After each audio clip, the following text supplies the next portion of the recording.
The cabin pressure had stabilized at 37,000 feet when the crying started. Not the occasional whimper parents learned to soothe with practiced efficiency, but the kind of sustained, escalating wail that turns a metal tube full of strangers into a pressure cooker of barely concealed irritation. The single father in 24C had tried everything. Bottle refused. Pacifier spat across the aisle. The worn rabbit that usually worked lay ignored on his lap, while his 9-month-old daughter's face deepened from pink to crimson. His own eyes carried the glassy exhaustion of someone who hadn't slept properly in weeks, maybe months. Around them, passengers shifted with that particular brand of airport aggression, the kind that comes from delayed flights, missed connections, and the general indignity of modern air travel. A businessman in 23D made a show of pressing his noise-canceling headphones tighter.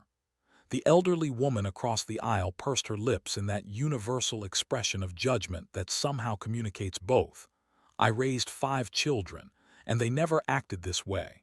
And young parents these days have no idea what they're doing, without a single word being spoken. The flight attendants had made their sympathetic passes, offering heated bottles and extra blankets, but the baby's distress had crossed some invisible threshold. Whatever was wrong ran deeper than hunger or cold, or the simple discomfort of pressurized air. The father's hands trembled slightly as he bounced his daughter with decreasing conviction, that special kind of helplessness, unique to parents who have exhausted their entire repertoire. He whispered apologies to the passengers around him, to his daughter, maybe to himself. Then she appeared from 6 rows back, a woman in her early 30s, unremarkable in the way people who have spent time in uniform often are, nothing flashy, nothing drawing attention, just the kind of steady presence that doesn't announce itself. She wore a faded Air Show t-shirt with a cartoon warthog on it, the kind of shirt most passengers wouldn't look at twice, but a few did. A Marine, too, rose up, noticed the shirt first, then the way she moved through the aisle with that specific economy of motion. Not hurried, but deliberate, purposeful. She stopped at 24C and knelt slightly, making herself level with the father's exhausted gaze. She didn't ask permission or offer sympathy. She simply extended her hands with the universal parent gesture. "May I?" The father's hesitation lasted only a moment before desperation won. He transferred his daughter into the stranger's arms with the careful urgency of someone handing over something infinitely precious and infinitely overwhelming. The woman settled the baby against her chest in a position that looked almost military in its precision, one hand supporting the base of the skull, the other creating a firm pressure across the tiny back. Then she began to hum. Not a lullaby, not any recognizable melody at all. It was something else entirely, a low frequency that seemed to bypass the baby's ears and go straight to some deeper instinct. The pitch matched almost exactly the ambient noise of jet engines, that constant white noise humans usually tune out, but that apparently speaks to infants on some primal level. Within 30 seconds, the crying had dropped to hiccuping sobs. Within a minute, silence. The baby's eyes, still wet with tears, began to drift closed against the stranger's collarbone. The cabin held its collective breath, afraid to break whatever spell had just been cast. The father stared with the kind of awe usually reserved for witnessing actual miracles. But it was the Marine who rose up who spoke first, his voice carrying just far enough to be heard over the engine noise. "That's a warthog hum," he said quietly, more to himself than anyone else. "The A-10 engine signature. You only learn to replicate it if you've spent serious time in the cockpit." The woman didn't respond, just kept that steady pressure and that low, thrumming vibration that apparently sounded like safety to a 9-month-old who'd never heard it before. The businessman in 23D had removed his headphones now, watching with something between confusion and respect.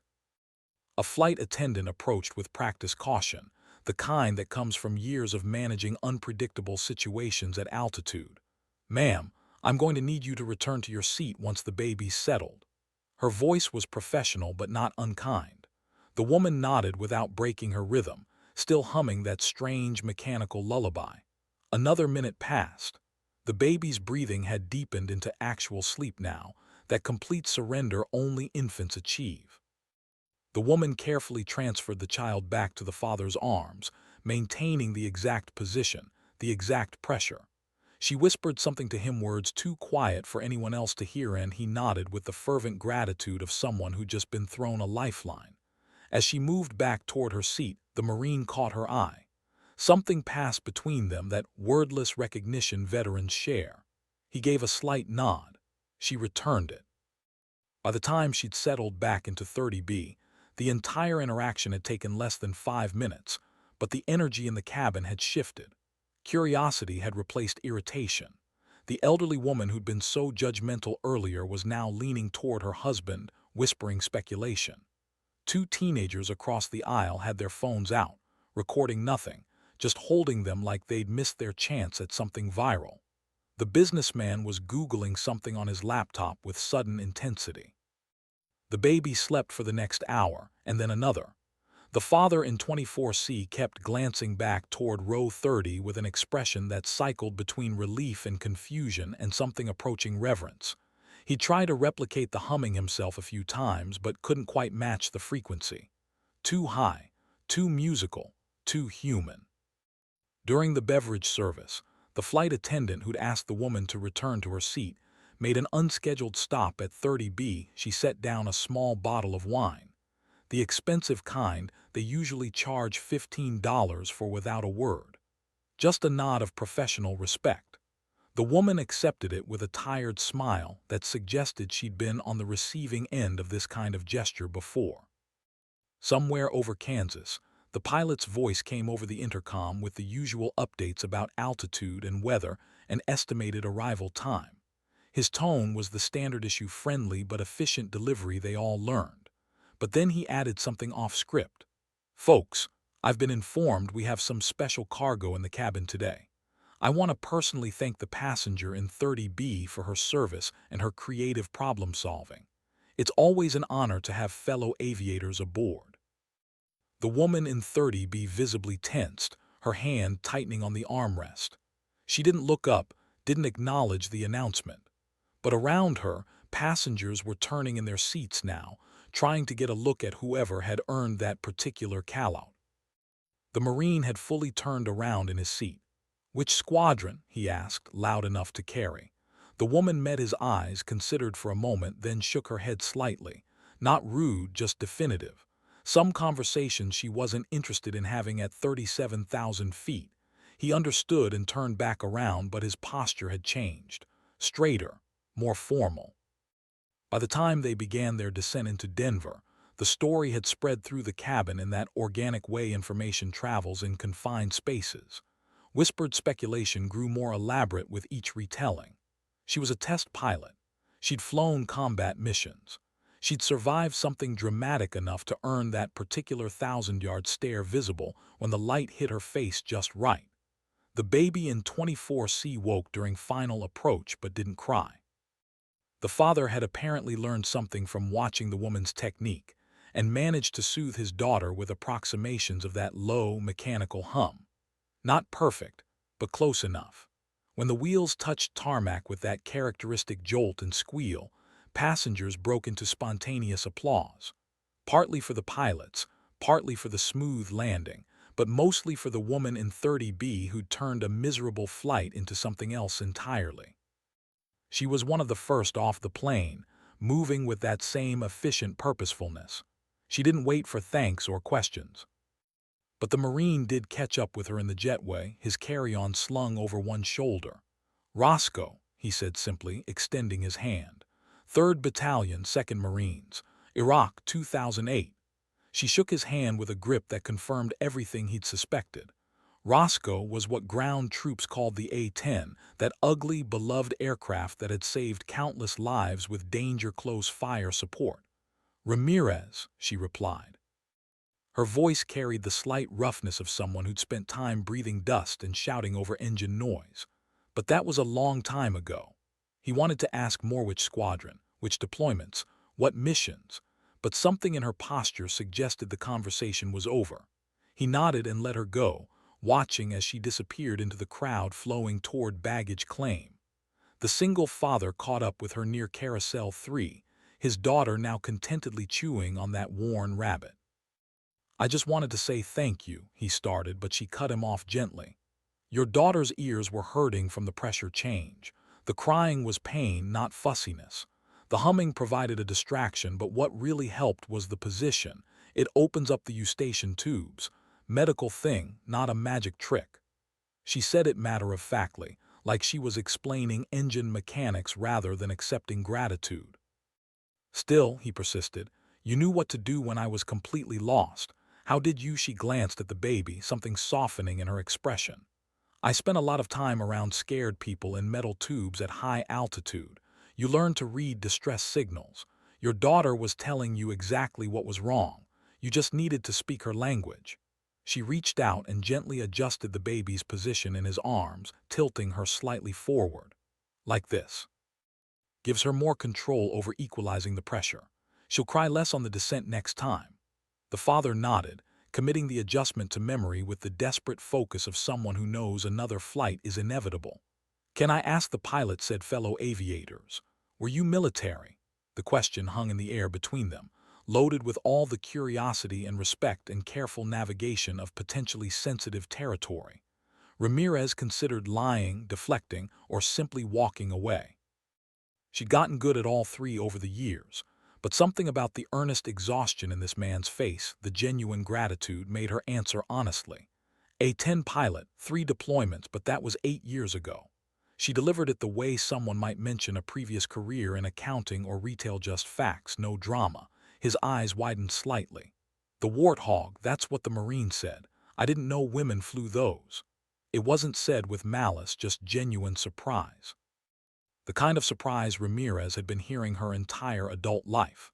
"Not many did," she confirmed. "Even fewer now that the airframe's being phased out. We're a dying breed." She said it lightly, but something in her tone suggested the subject went deeper than simple career nostalgia. The baggage carousel lurched to life with that mechanical groan that sounds the same in every airport worldwide. Ramirez's bag of military surplus duffel that had clearly seen better days appeared almost immediately. She grabbed it with practiced efficiency and turned to leave. "Wait," the father called after her. "I don't even know your first name." She paused, that internal calculation visible on her face. How much to share with strangers, how much distance to maintain, how much of her past to let bleed into her present. "Mateo," she finally said. "People call me Mateo." Then she was gone, swallowed by the crowd of travelers dragging luggage toward ground transportation. The father stood there for another moment, his daughter now sleeping peacefully against his shoulder, and committed the name to memory. Later, he'd tell his family about the stranger who'd saved his flight from complete disaster. Later, he'd Google A-10 pilots and learn about the jet's nickname, its role in close air support, its reputation as the ugliest and most beloved aircraft in the inventory. But right now, he just held his daughter closer and tried to replicate that low, mechanical hum. Almost got it right. The Marine Roscaril named Jason Hendricks boasted about the encounter that evening from his hotel room in Denver. Not the baby's name or the father's identity, just the story of a former A-10 pilot who'd used her training in the most unexpected way possible. He kept it vague, respectful, didn't share photos or specific details. But he tagged it with enough military aviation hashtags that it found its intended audience. By midnight, the post had 70 shares, mostly from other veterans who recognized the A-10's engine signature description, who'd been saved by those ugly jets during bad situations, who wanted to know more about the pilot named Mateo. By morning, it had gone properly viral in that specific corner of the internet where military communities intersect with human interest stories. 5,000 shares, 10,000. News outlets began reaching out to Hendricks for details. Local Denver stations started trying to track down the mysterious pilot. The airline received inquiries about passenger manifests, which they properly declined to share. But the story had momentum now, that particular combination of wholesome, mysterious, and military adjacent that the algorithm loves. Someone found the flight number. Someone else identified the pilot who'd made the announcement. a retired Air Force colonel who occasionally did commercial routes and had apparently recognized something in the passenger's technique. The threads kept growing, accumulating details and speculation in equal measure. Most of it was respectful.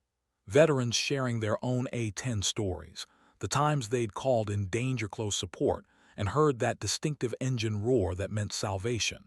Parents sharing their own travel nightmares with infants.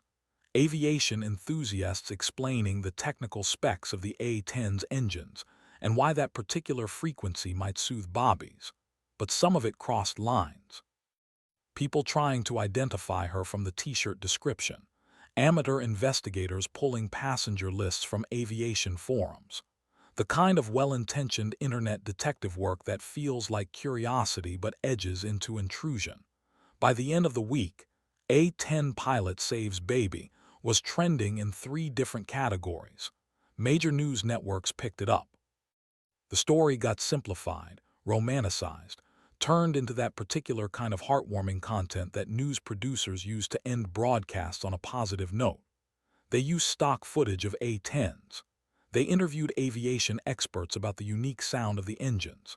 They found the Father Michael Brennan, a software engineer from Seattle, and he gave a gracious interview about the stranger who'd saved his flight, careful not to share details that might help people track her down.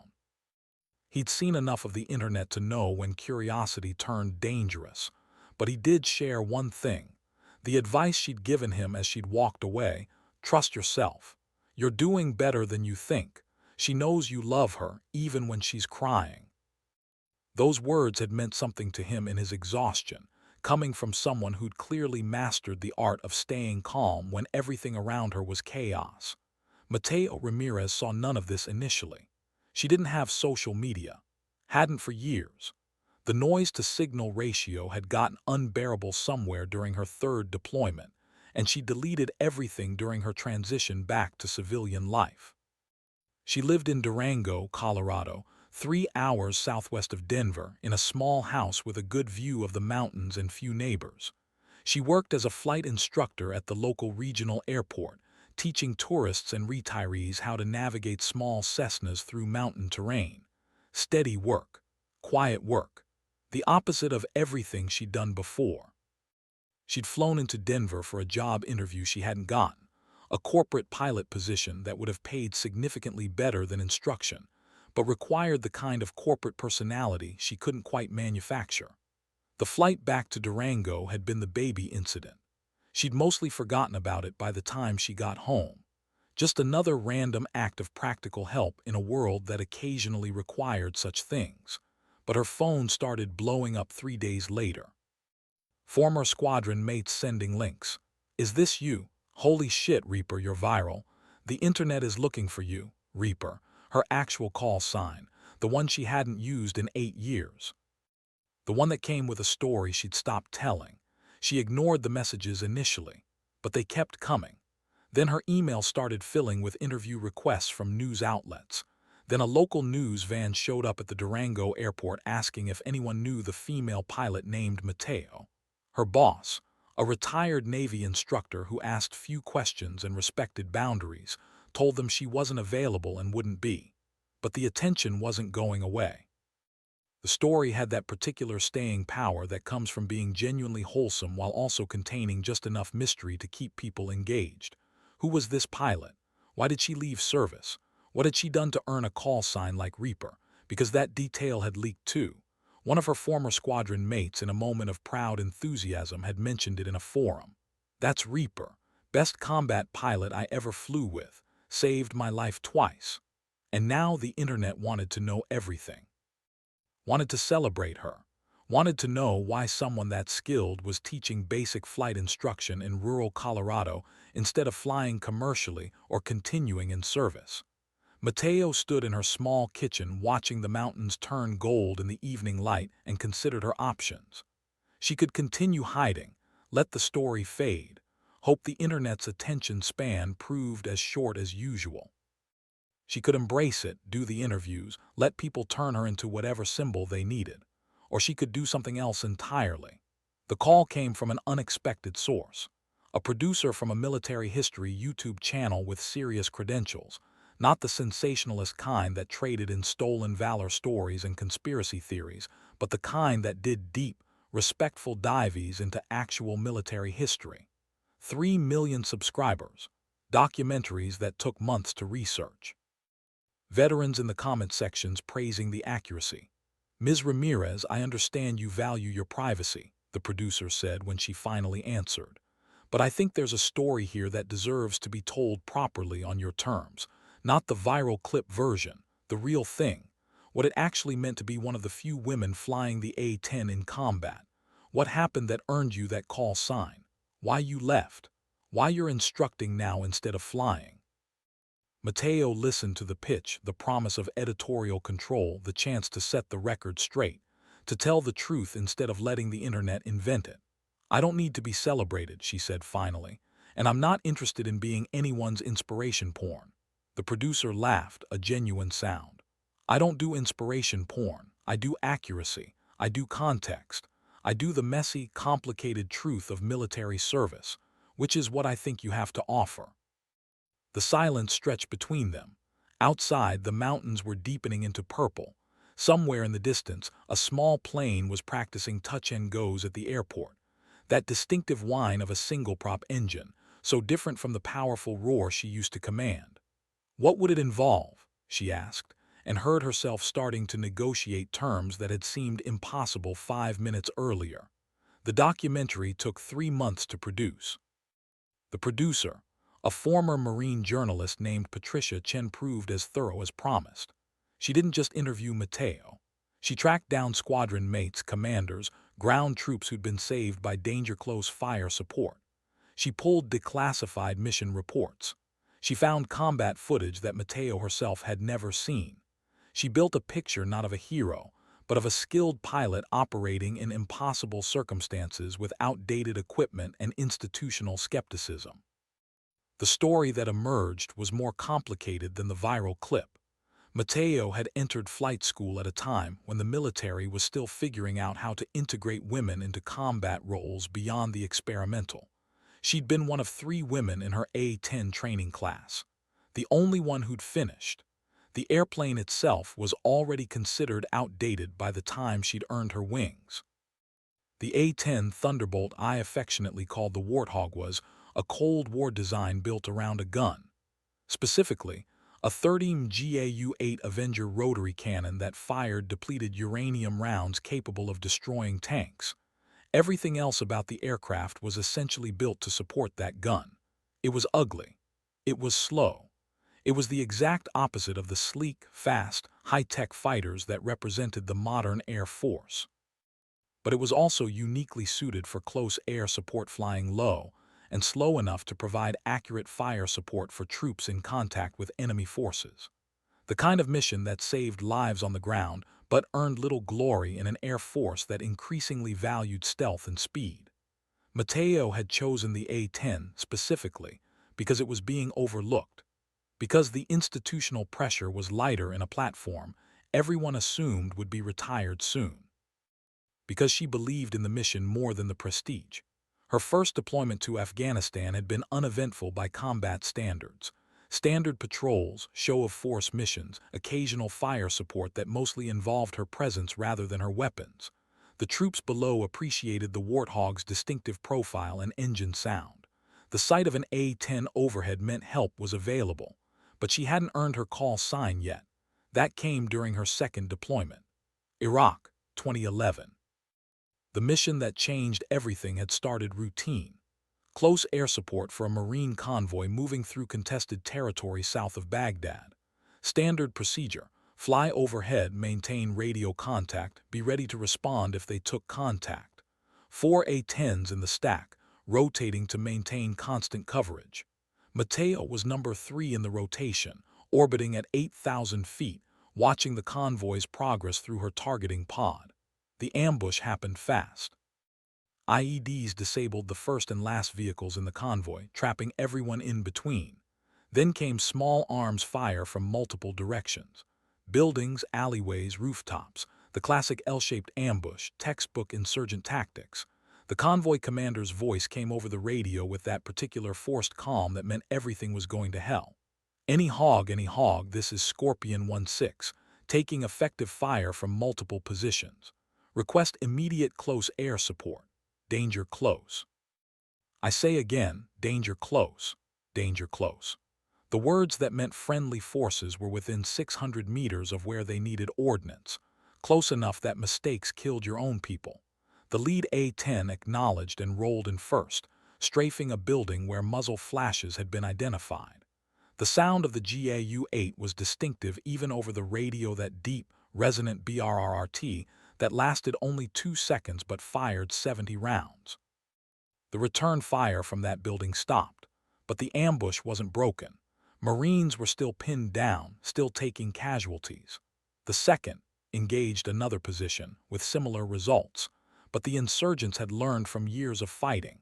They'd positioned themselves in areas mixed with civilian structures, places where the rules of engagement got complicated, where pilots had to identify not just enemy positions but verify no civilians were present before engaging. The convoy commander's voice was getting more urgent. Hog 1-3, Scorpion 1-6, we have 3 wounded, can't get to them. Taking fire from grid November Bravo 473-821. Mixed structures. Positive ID on enemy fighters, but we've got civilians in the area. I need that position neutralized, but I need it clean. Mateo acknowledged and rolled in, diving from 8,000 feet to 1,000. Her eyes moving between the targeting pod display and the ground references visible through her canopy. She could see the Marines pinned behind their vehicles, could see the building where muzzle flashes indicated enemy positions, could also see the civilians huddled in doorways, trying to stay out of the crossfire. Scorpion 1-6, Hog 1-3. I've got eyes on the position. Multiple fighters visible, but we've got 8 to 10 civilians within the engagement zone. Request clearance to engage with rockets. Danger close. The pause was only a second, but it felt longer. The convoy commander knew what she was offering. Rockets were less destructive than the gun, more precise, but they required getting even closer, flying lower, making herself a bigger target. Hog 1-3 cleared hot. Godspeed. She dropped to 500 feet, low enough that she could see faces in the windows, low enough that small arms fire could reach her. The A-10 could take damage it was designed to, but that didn't make it pleasant. She pickled off 2 Hydra rockets with the kind of precision that came from hundreds of hours in the simulator and dozens more in actual combat. They impacted exactly where she'd aimed, taking out the enemy position while leaving the surrounding structures intact. The return fire stopped from that position, but not from others. The ambush was multi-layered, more sophisticated than initial reports suggested. She pulled up and came around again, working with the convoy commander to identify the next position. Then the next. Each run required that same careful balance, effective fire support without civilian casualties, without friendly casualties, without turning a military victory into a PR disaster. The other A-10s in the stack were engaging too, a coordinated effort to break the ambush from multiple angles. But it was Mateo's precision work in the danger-close environments that was making the difference.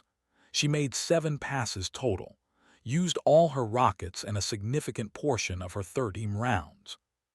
Took small arms fire 3 times, heard the impacts against her armored cockpit, felt the shudder in the airframe. But she kept working the problem methodically, treating it like the complex 3-dimensional puzzle it was. By the time she was Winchester out of ammunition, the ambush had been broken. The Marines were able to reach their wounded, consolidate their position, and get the convoy moving again. 3 wounded, 0 killed, in a situation that had looked like it was going to be much worse. She'd headed back to base with her wingman, the adrenaline starting to fade, the reality of how close things had been starting to settle in. The holes in her airframe from small arms fire, the way she deliberately made herself a target to draw fire away from the Marines below, the calculations she'd done in seconds that needed to be exactly right or people died. Her hands didn't shake until after she'd landed, after the post-flight inspection had counted 12 bullet impacts on her aircraft. Then they shook for a solid 5 minutes. The convoy commander sent a bottle of bourbon to her squadron with a note, "To Reaper, because you killed what needed killing and nothing else. We're all going home because you're that good." The call sign stuck.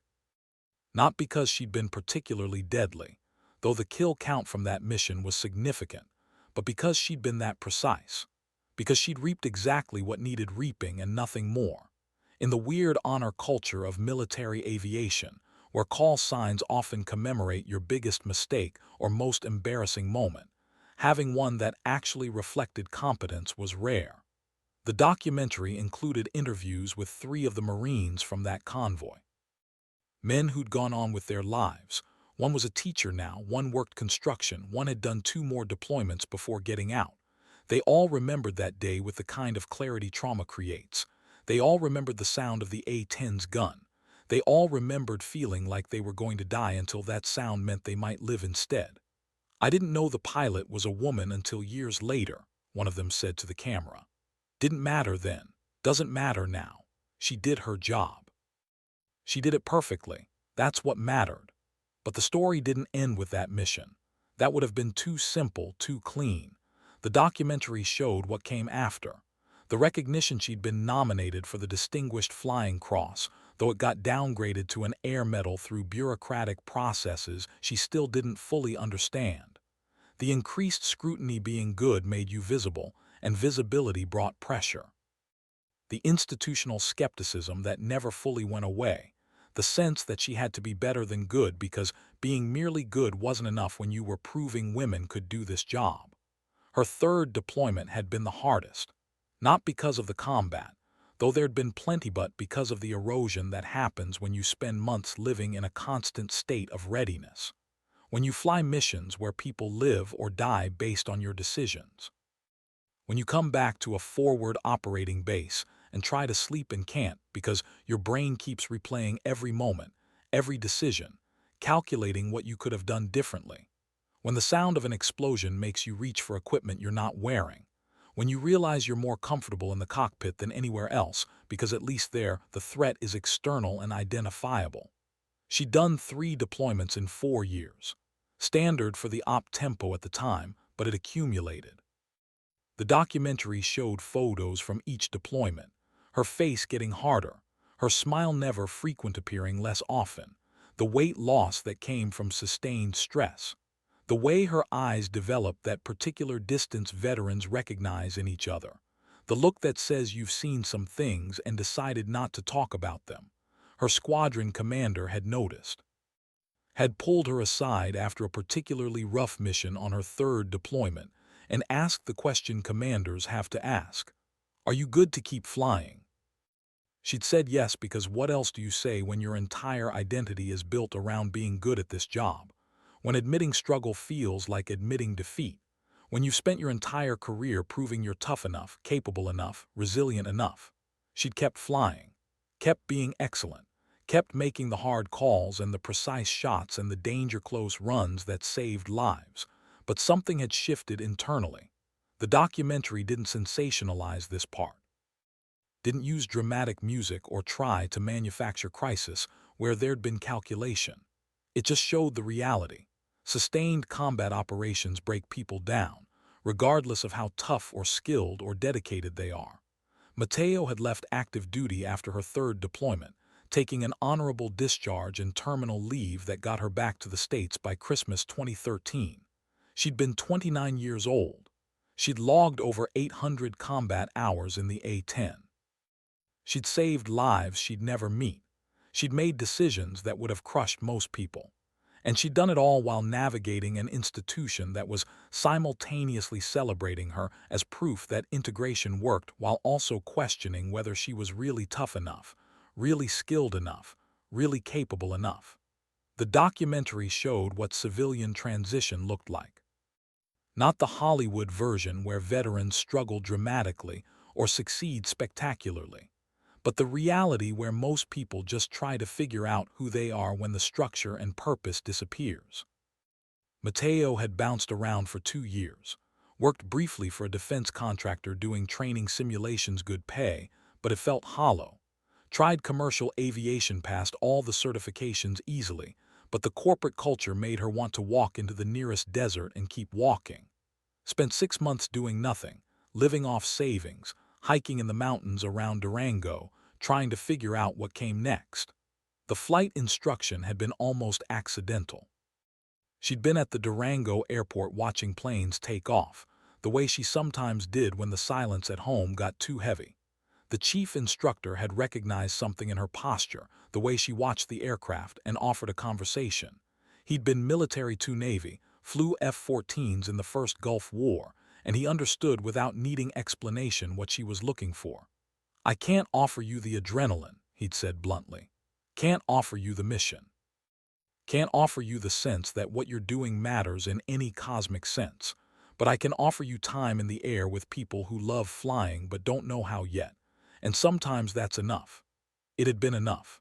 Not because teaching civilians to fly Cessnas compared to combat operations in any meaningful way, but because it was flying without the weight, without the decisions where people lived or died, without the institutional pressure and the constant proving, and the sense that you were carrying more than just yourself into the air. She taught retirees chasing bucket list dreams, taught college kids who wanted adventure, taught nervous first-timers who discovered they loved something they'd never thought to try. She was good at it, patient in a way combat had trained out of her, but that slowly came back through repetition and practice. She flew almost every day, accumulating hours in small single props that handled nothing like the A-10, but still provided that essential thing: time in the air, where the world made sense in 3 dimensions and decisions were about wind speed and altitude rather than life and death. The documentary built toward the plane incident not as climax but as illustration. This was who she'd become. Someone who'd carried her training into civilian life, not through dramatic heroics, but through small, practical applications of skills learned in extreme circumstances. Someone who could recognize an infant's distress pattern because she'd learned to read stress indicators in combat situations. Someone who could replicate an aircraft's engine signature because she'd spent thousands of hours listening to that specific sound while doing the hardest job she'd ever had. The interview footage of Mateo herself was spare but powerful. Patricia had clearly earned her trust, pulled out answers that were honest without being performative.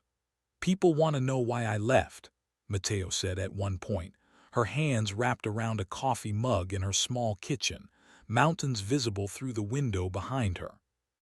"They want it to be dramatic. They want there to be a specific incident or a breakdown or some clear reason, but that's not how it works.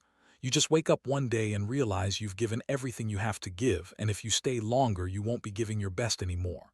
You'll be giving whatever's left, and that's not fair to the people who depend on you."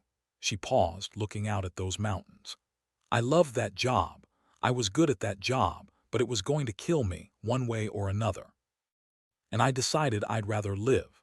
The documentary also included the institutional context, data on female combat pilots, statistics on retention rates, expert interviews about the challenges of integration not as social experiment but as practical reality. The A-10 community had been one of the better environments for women. The mission focus and the aircraft's underdog status created a culture that valued competence over conformity. But that didn't mean it was easy. One of her former commanders spoke candidly about the balance required. "Mateo was the best precision pilot I ever had under my command, male or female. But the pressure she operated under was different. Every mistake was scrutinized differently. Every success had to be repeated to prove it wasn't luck. She had to be excellent consistently in ways that male pilots could occasionally afford not to be." He shook his head. "That kind of sustained excellence is exhausting. I'm honestly surprised she lasted as long as she did." The documentary premiered on YouTube 3 months after Mateo had agreed to participate. Patricia had given her final cut approval, and they'd negotiated carefully about what to include and what to leave private. The runtime was 47 minutes, longer than typical for the channel, but the story required space. The thumbnail was a photo of Mateo in flight gear standing next to her A-10, taken during her second deployment. She looked young and fierce and focused, the desert stretching behind her, the warthog's distinctive profile unmistakable. The title was simple: Reaper, the A-10 pilot nobody saw coming. The video hit 500,000 views in the first 24 hours, 1 million by the end of the week. The comments section became something rare on the internet, a place of genuine respect and substantive conversation. Veterans sharing their own experiences. Women in aviation talking about the challenges that persisted.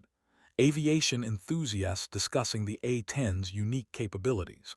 People thanking Mateo for her service in ways that felt specific rather than performative. A few trolls tried to start the usual arguments about women in combat or questioning her record.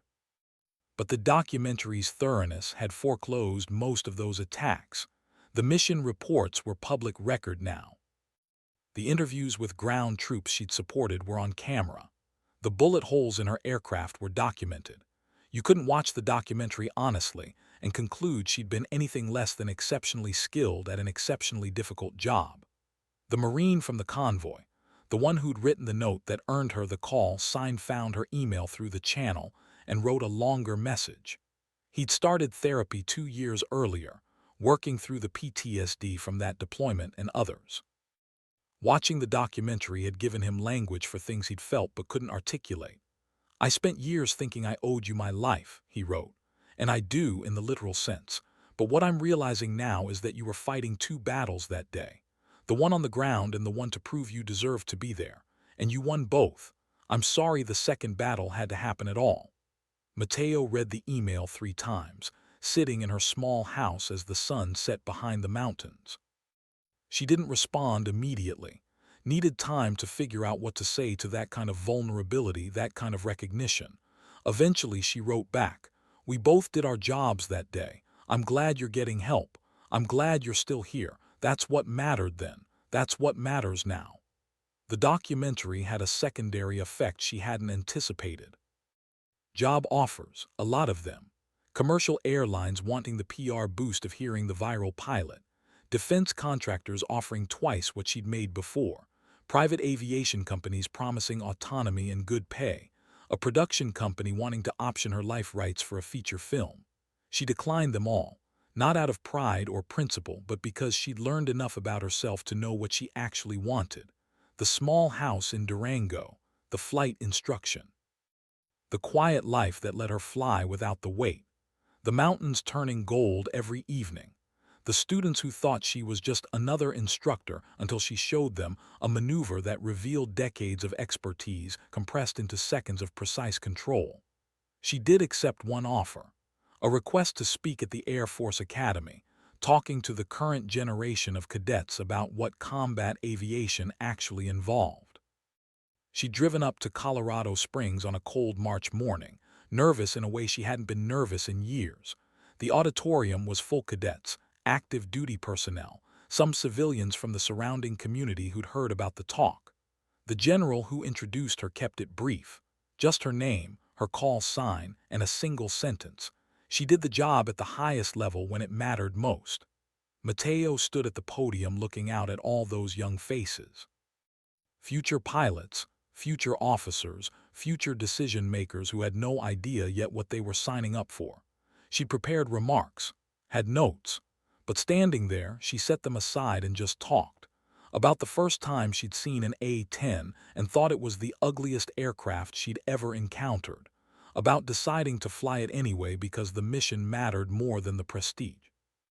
About what close air support actually meant, not the tactical definition, but the practical reality of holding people's lives in your hands and making split-second decisions with incomplete information. About being good at something that was going to break you down eventually and having to decide when to walk away.